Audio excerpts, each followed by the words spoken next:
Kemudian selanjutnya, perasaan senang. Nah, perasaan senang identik ya dengan wajah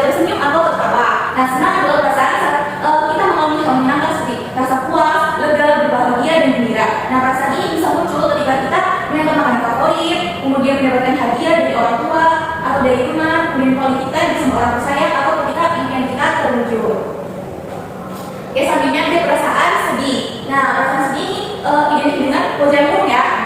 Kemudian juga menangis. Nah, sedih ini perasaan emosi yang muncul akibat kehilangan, kekecewaan atau situasi yang menyakitkan dan dapat diekspresikan melalui wajah yang murung atau menangis. Nah, contohnya ketika kalian kehilangan mainan kesayangan, kemudian hewan peliharaan. Oke, lanjut. Ada perasaan marah.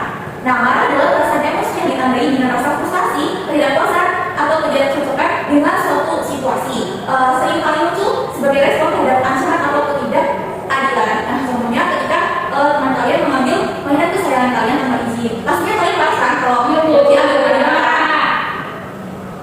Oke, selanjutnya ada perasaan malu. Nah, malu adalah perasaan yang dialami seseorang ketika berada pada kondisi yang tidak nyaman atau cemburu karena situasi tertentu. Contohnya seperti kalian pada saat kalian tidak bisa menjawab pertanyaan dari guru. Pastinya kalian merasa malu kan? Kemudian ada perasaan takut. Nah, takut adalah perasaan gentar atau ngeri menghadapi sesuatu yang dianggap mendatangkan bencana, kemudian tidak berani dan khawatir. Nah, contohnya seperti kalian takut pada petir saat hujan. Kemudian takut pada kegelapan. Kalian takut banget? Takut ya. Terus kemudian ada perasaan kesal. Nah, kesal ini adalah perasaan marah atau tidak senang yang muncul ketika ada sesuatu yang tidak sesuai dengan harapan atau keinginan kita. Nah, kesal ini adalah perasaan yang lebih ringan dan tidak kuat dengan perasaan marah. Nah, contohnya kesal seperti saat teman kita menginjak kita. Kemudian ada cara untuk mengungkapkan perasaan. Nah, kita bisa mengungkapkan perasaan dengan menggunakan kata-kata yang sopan. Kemudian kita juga bisa mengatakan perasaan kita kepada teman atau keluarga. Kemudian menunjukkan ekspresi dengan baik. Contohnya, wah, aku senang sekali, atau aku sedih kalau temannya aku, gitu ya, kan? Nah, selanjutnya di sini, mengapa sih penting mengenal perasaan itu? Nah, yang pertama, agar kita membantu mengendalikan diri, kemudian membantu kita lebih menghargai orang lain, kemudian membantu menyelesaikan masalah dengan baik, kemudian membuat hubungan dengan teman lebih akrab. Oke, selanjutnya di sini ibu ada bahan ajar untuk belajar mandiri kalian di rumah. Nah, nanti kalian di rumah kita tuh orang tua kalian untuk men-scan ya. Ya, Bu, jangan lupa untuk dipelajari. Nah, selanjutnya di sini ibu ada cerita. Nah, kalian sudah bawa HP masing-masing kan? Sudah. Nah, silakan di-scan. Sudah? Sudah. Oke, selanjutnya ibu beri waktu 5 menit untuk kalian menyimak cerita. Sudah? Sudah. Nah, kalau sudah, kita akan mengerjakan LKPD individu.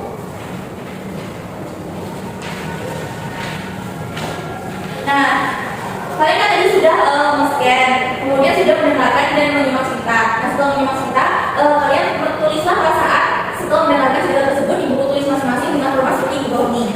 Yang aku bagikan ya.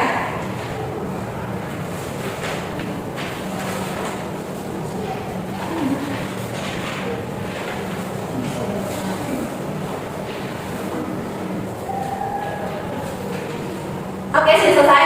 Sudah. Kita perwakilan satu dari kalian untuk maju mempresentasikan cerita kalian. Aku, Bu. Oke, Mbak Nanda, silakan.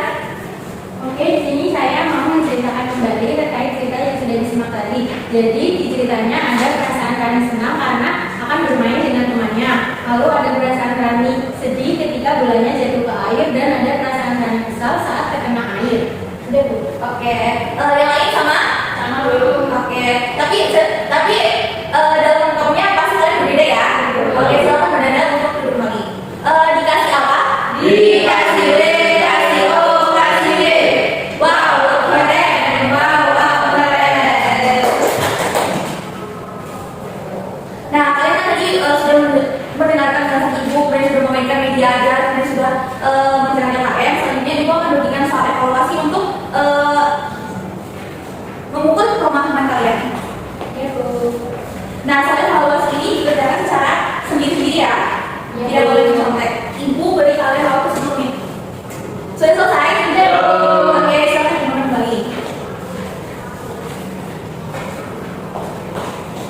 Nah, ibu akan koreksi terlebih dahulu ya.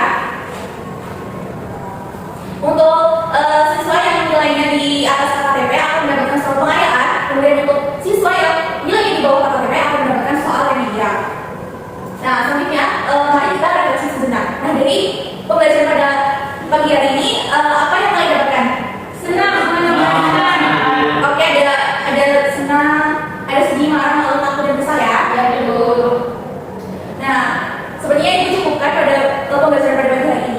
transport